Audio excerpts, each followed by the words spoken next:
جیسے کہ حدیث میں آیا من جاءہ الموت وهو يطلب العلم ليحيي به الاسلام فبينه وبين النبيين درجة واحدة في الجنة او كما قال صلی اللہ علیہ وسلم. اس شخص کو موت آ گئی اس حال میں کہ وہ ابھی علم حاصل کر رہا تھا تاکہ وہ اللہ کے دین اسلام کو زندہ کرے. نیت یہ تھی، علم کے حصول کی نیت یہ تھی. اب ظاہر بات ہے وہ کون سا علم ہوگا؟ ایمان اور شریعت والا علم بھی ہوگا جس کے ذریعے سے شریعت کو زندہ کیا جائے، نافذ کیا جائے. ایمان کا علم ہوگا جس کے نتیجے میں جہاد اور ذوق شہادت پیدا ہو جائے.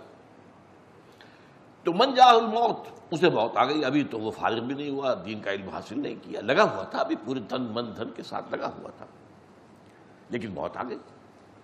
من جاء الموت وهو يطلب العلم ليحيي به الاسلام، علم طلب کر رہا تھا، مقصد یہ تھا کہ اس کے ذریعے سے اسلام کو زندہ کرے.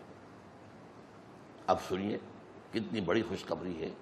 فَبَيْنَهُ وَبَيْنَ النَّبِيِّينَ دَرَجَةٌ وَاحِدَةٌ فِي الْجَنَّةِ، تو جنت میں اس کے اور نبیوں کے درمیان ایک درجے کا فرق ہوگا، یعنی صدیقین میں شمار ہو جائے گا. انبیاء کے بعد کا درجہ کیا ہے؟ صدیقین. ان کے بعد کیا ہے؟ شہداء. پھر اس کے بعد کیا؟ صالحین. بینہ وبین النبیین درجۃ واحدۃ فی الجنہ.